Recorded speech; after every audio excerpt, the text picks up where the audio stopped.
is Nan McKay, and I would like to introduce you today to Pamela Plick.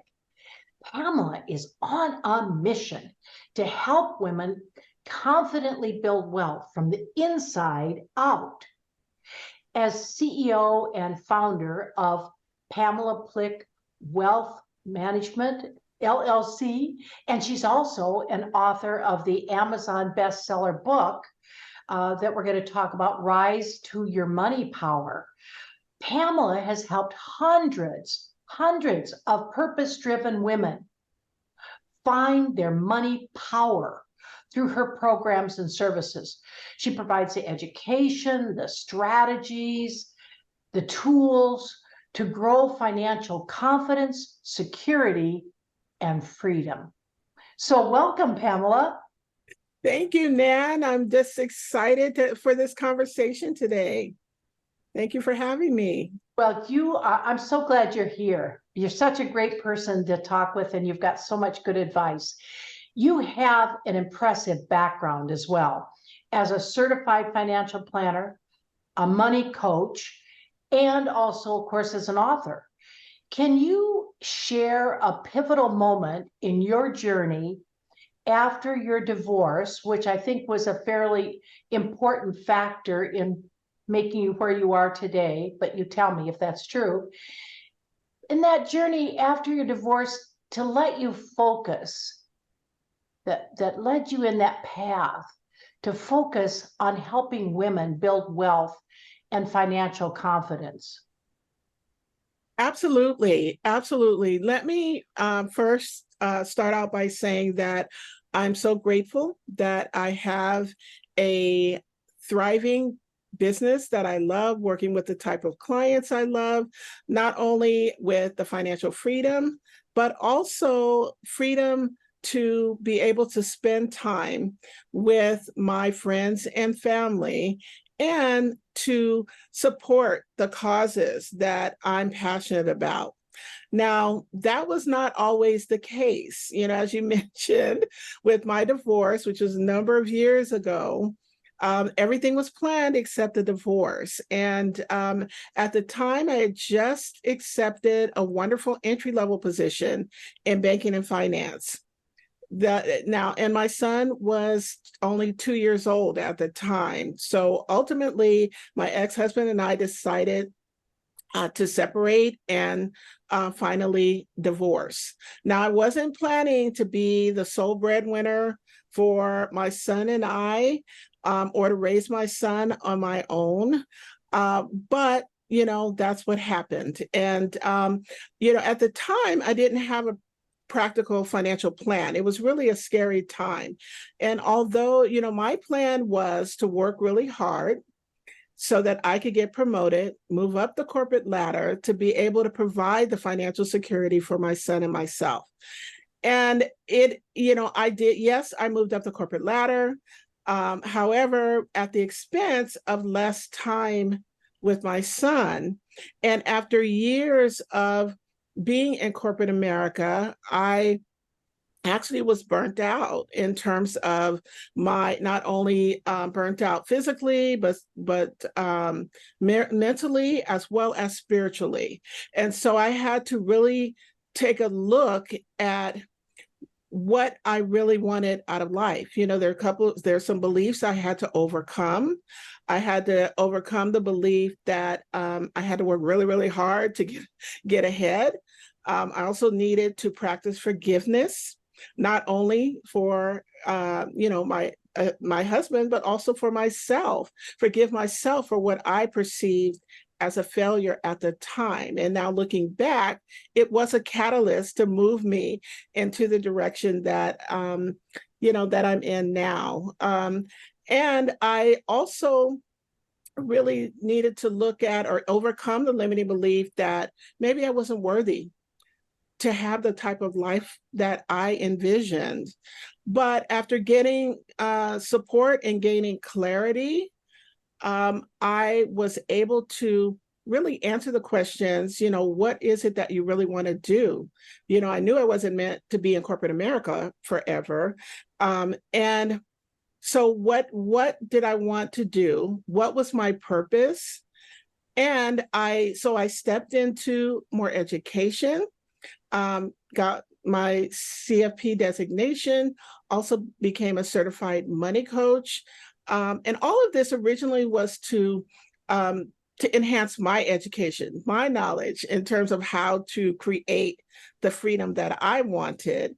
And as I progressed in my career, I came across a lot of women who were not ready to take that inspired action to create the financial freedom that they envisioned, because maybe they needed to heal something in their relationship with money, or they were just not engaged around their relationship with money.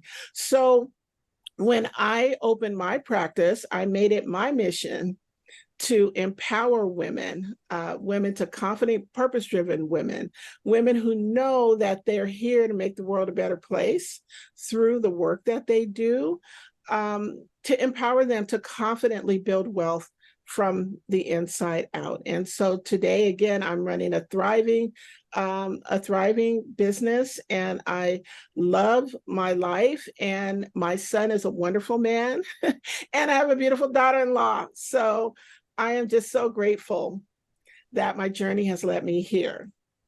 But it probably took some real courage to be able to start that business on your own, didn't it?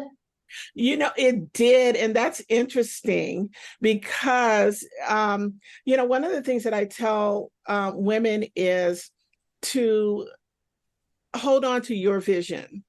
It's okay that no one else sees your vision, because the universe gave it to you. And I did have some naysayers saying, why do you want to go and start your own business? You're going from a steady paycheck to something new. But then again, I had an awesome mentor who told me that, because I point blank asked him, I said, do you think I can grow a thriving financial services business? And he said, if anybody can do it, you can do it. And so it was nice, even though there were those naysayers, it was nice to have someone in my corner, to mentor me along. It's wonderful that you had that person. Now, you mentioned that women have really unique financial planning and investment needs and are often underserved by most professional advisors. Can you elaborate on some of these unique needs and why they're frequently overlooked? Sure. We do have unique needs when it comes to managing planning for our long-term finances. First of all, we live longer, right? As a rule, women live longer than men. And a lot of times, we're raised to be the caregivers. We're raised to be the nurturers. A lot of times we do take time out of our careers to care for children or other family members. And when we're taking this time out, then that means we're not contributing to our retirement plans, not contributing to Social Security. So when it comes to retirement, we end up having less resources than our male counterparts. And a lot of times too, with women, our spouses, if we marry a spouse that's a little bit older, a lot of the resources as we age go to supporting the male in the family. And then by the time it comes for women to have that care that they need, there's no money there. So it's really important. And as a rule, also, we are we're more conservative than men when it comes to our finances or investments. So it's really important, that women stand in their money power so that they can create that financial freedom. We want to plan for a longer rather than a shorter retirement. And women, as in general, we are the collaborators. Men compete, but women collaborate. And a lot of times, and I think it's changing a little bit because it's, now the focus, advisors are learning more how to work with women. But in the past, it's kind of like they want to make the recommendations and just tell you, okay, you need to follow my recommendation. But do this, do this. yes, do this, do this, and that comes from the male. Men have a tendency to want to fix us, but we want to collaborate. I tell women, you need to be able to ask questions, you know, and so make sure that you are a partner. Women shouldn't blindly, and we'll talk a little bit more about this a little bit later, but women shouldn't blindly turn their finances over to anyone. You need to be in partnership with that person. Yes, you want to have trusted advisors, but you need to be able to understand what they're recommending and why. And whether you agree or disagree, you might disagree. Yes, absolutely. You could disagree. But the important thing is that making sure that you are engaged. I had a client once, and she's my absolute favorite client. She passed away a couple years ago, but she came to me because she opened her statement. And this was after the downturn, in the market some years ago. She came to me because she opened her statement and realized that half of her retirement portfolio was gone. It had dropped. Her portfolio had dropped by 50%. And she had called the advisor, and he seemed surprised. He didn't realize that it had dropped. So that kind of told me that he really wasn't paying attention, and so she really wanted someone that would be a partner and educate her. And I truly believe that an educated client is a better client. And so we have to protect ourselves and really be a partnership, because at the end of the day, it's your money, right? It's not that advisor's money, it's your money. Yeah, the advisor could say, too bad, so sad, but they get to walk away. Yeah. You don't. Absolutely. Now, your approach merges really three things: the spiritual, the emotional, and the practical aspects of money. Can you share an example or maybe a case study where addressing these aspects made a significant difference in a client's financial journey? Sure. And this is the foundation of how I work with my clients. And I want to start by saying that our money beliefs are actually imprinted upon us as children. So if we think back to how money was talked about in the household, was it talked about? Was there a feeling of prosperity, that there was enough, or was there a feeling of lack in the home? And all of that goes into imprinting the beliefs upon us. And those beliefs, they show up in our daily lives. And it could be spiritual, if there was a religious, you grew up in a religious home, some of the things that were said, related to religion and money. Also the mental, because we have a lot of emotions, and money decisions are made based on those emotions, whether it's anger, frustration, fear, and so we have to look at those. When I work with clients, we understand what the beliefs are, where they originated, and how can we shift those beliefs. Because the last pillar is action, taking action, right?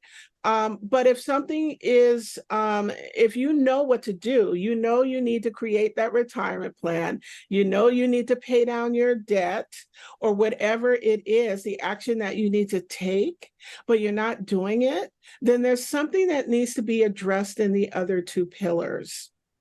And that's what I focus on with my clients, because we need to address those other two in order to take that inspired action on the next step of our journey, whatever that might be.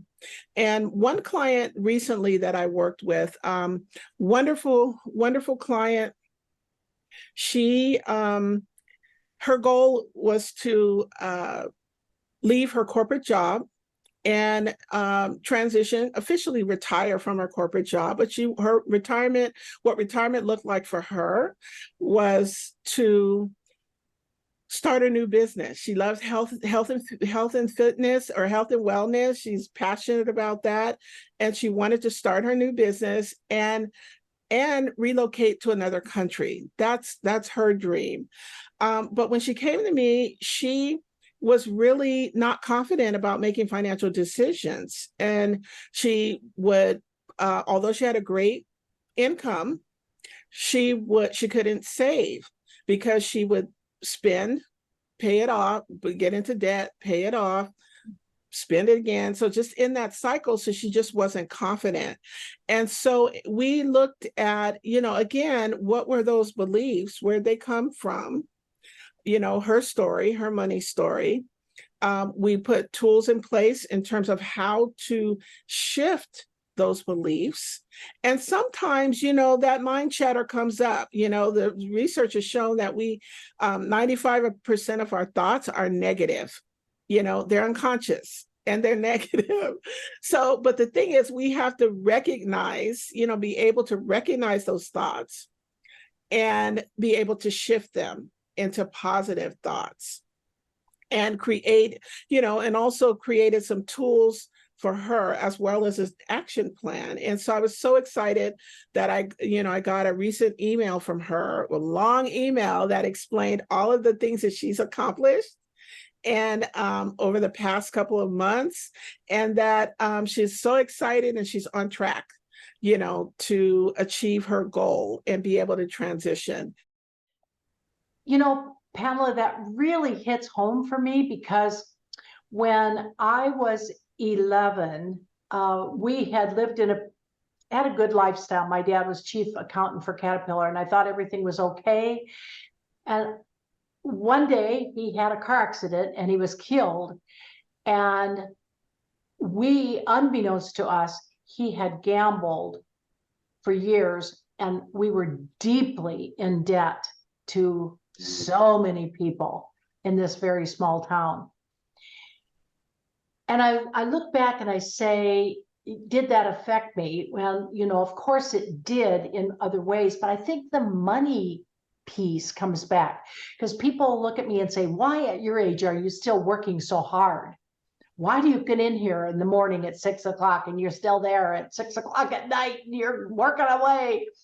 And I think the answer, partially, even though I enjoy what I do, but partially the answer is because my mother always said, always be able to support your family, always be able to make enough money to support your family. And so I think that's maybe why I'm still thinking, but you never know what's going to happen. I better go ahead and just keep working hard, because maybe, something will happen. I think that's part of what that's how it resonated with me when you said that. Yes, and that's wonderful. Yeah, and and the thing is, now that you recognize that, maybe looking at, is this true? Is this belief true? Because you're very successful. Is that true? That are you taken care of? Is your family taken care of? And the answer is yes. Then maybe, you don't have to. That's kind of a limiting belief that needs to be overcome. Yeah.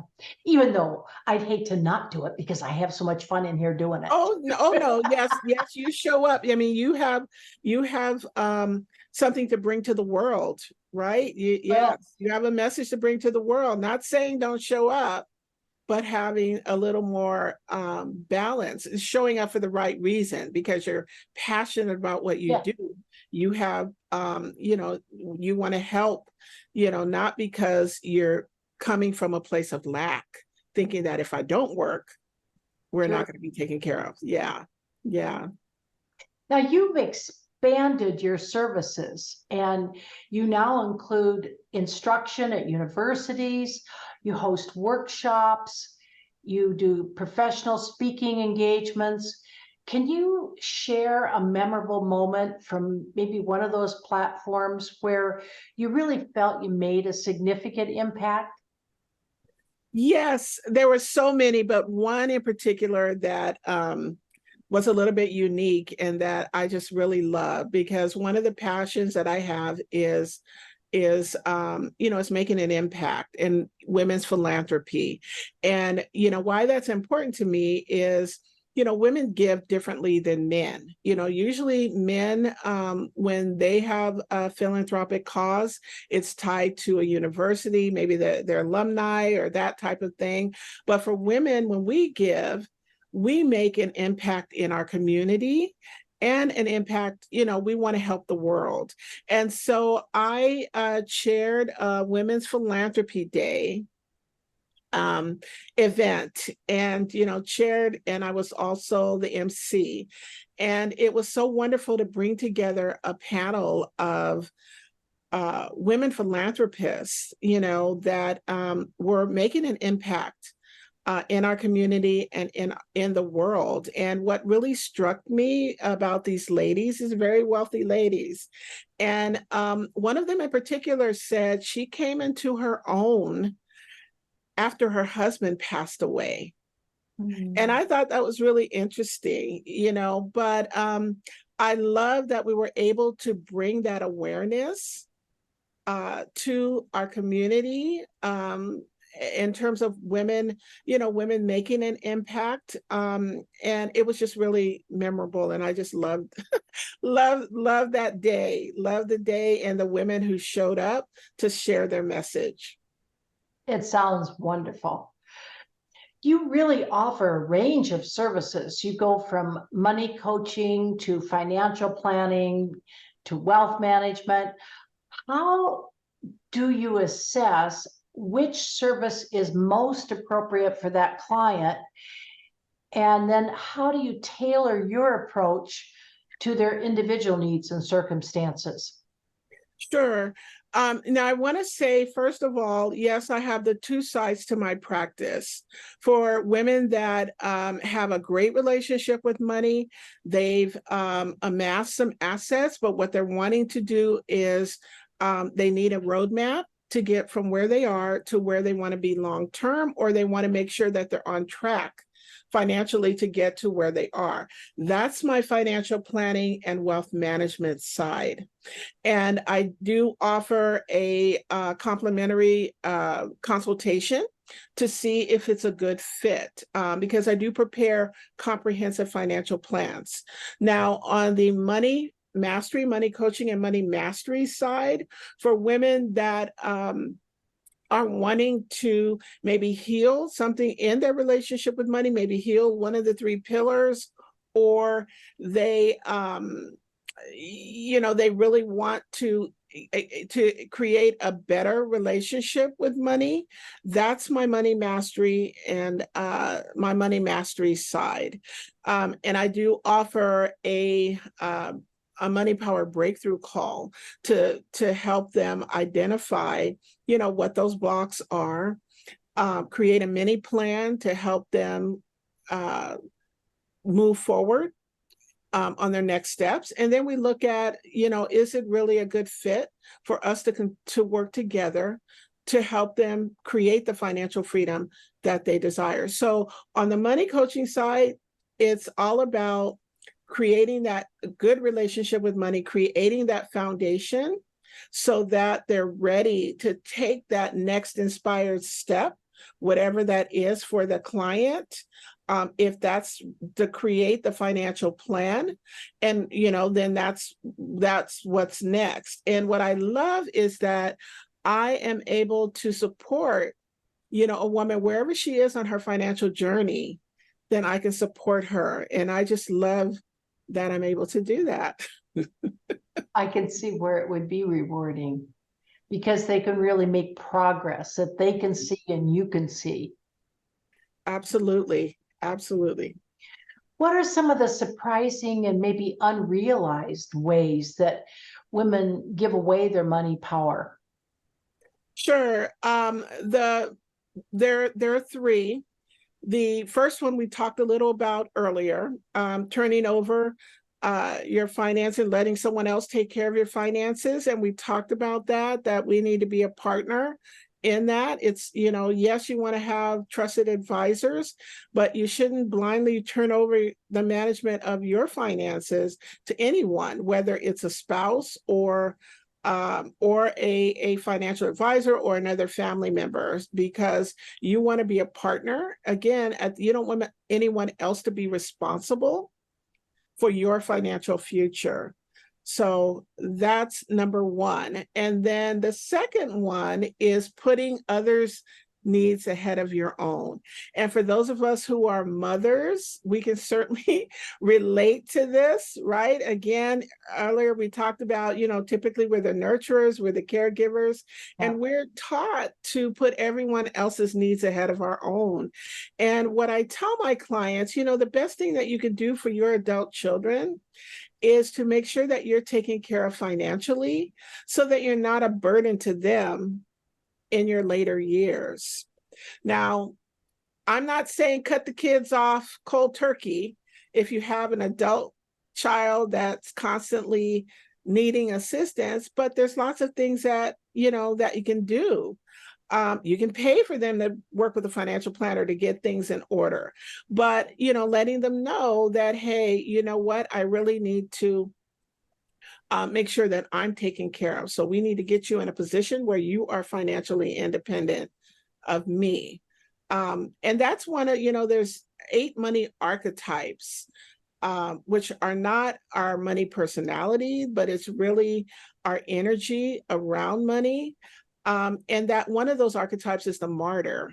And that's the one that's always taking care of everyone else. And that's kind of what I equate that to. And then the number one way is through procrastination. A lot of times, if we don't know what to do, we just don't do anything, right? We don't know what to do. So it's like, okay, well, I'm just not going to be over here. Don't worry about it. Bury our heads in the sand. I use the analogy of the ostrich, right? With the head in the sand. But really, is that serving us? But the good news is this one is easily overcome, through financial education, getting the support that that we need. You can gain the confidence because it's usually the procrastination is out of fear. And we can easily overcome that. True. What can we do right now to maybe take back our money power and build a foundation for an empowered relationship with money? Sure. There's actually 4 steps that that women can take. Number 1 is to create your vision. We talked about vision earlier, and our vision is our compass, right? And our vision is using our imagination to see what's possible. So whatever that big, grand vision is for you, then that's what you want to focus on. Write it out, put it where you can see it every day. And then not just related to finances, but all the areas of your life, whether it's spiritual, career, relationships, health, whatever it might be, making sure you write out that big grand vision and hold it as your compass, because it's kind of hard to achieve a goal or achieve a vision if you don't have clarity about what that is. I wrote that down. I think that's a great idea. Thank you. And the second is to understand the limiting beliefs that are holding you back. Kind of think about what are the beliefs that were imprinted upon me as a child that are showing up, not only in our personal life, because I truly believe that our relationship with money directly impacts how successful we are, not only in our personal lives, but in our business lives as well. So what are those limiting beliefs that are affecting you personally, as well as preventing you from growing your business or growing your career as you envision? Are you thinking, I'm not good with money, or I'm not worthy of the success that I desire? If it wasn't for my divorce, I'd be better off financially. So getting rid of those beliefs that really no longer serve you. And then third is to empower yourself with financial education. And this is where it helps kicking that procrastination to the curb, because if you empower yourself, and one key thing a woman can do is read at least one piece of financial information every day.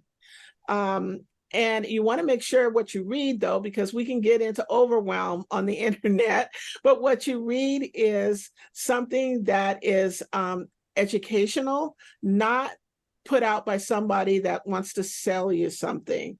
So getting that financial education, whether it means reading information, whether it means attending workshops, or even joining communities. There's online communities of like-minded women as well that are going through the same journey. And then the last step is to take action.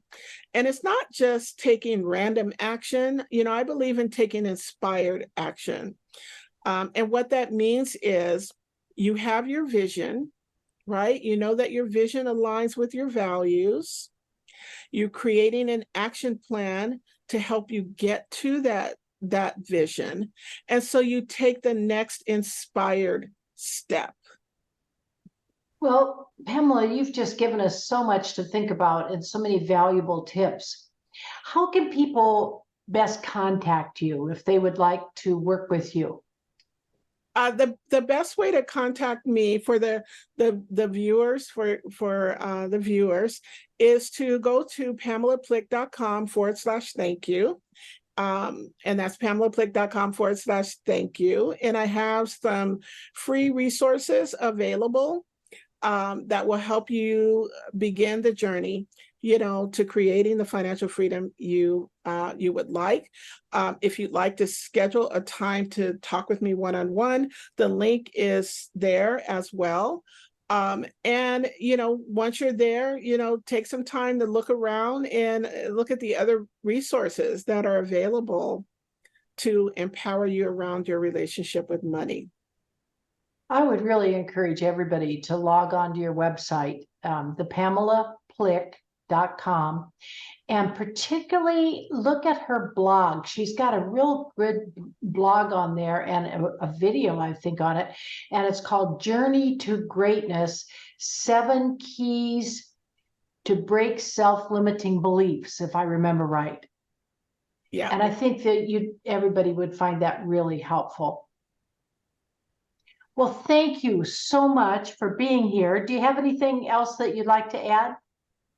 I just want to say in closing that now is the time for women to stand strong in their relationship with money, because it's the gateway to confident forward movement.